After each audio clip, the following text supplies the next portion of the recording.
Kayanın bu tarafından al.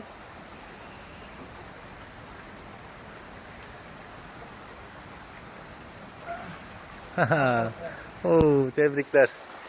Maşallah maşallah. Hadi bakalım.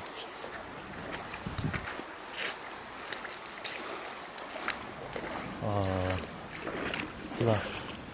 İğneyi tam ısırırken İğneyi çıkarttı. çıkarttı mı? Evet.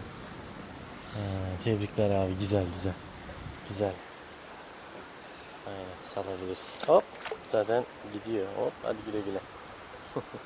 Tebrikler abi. 10 numara.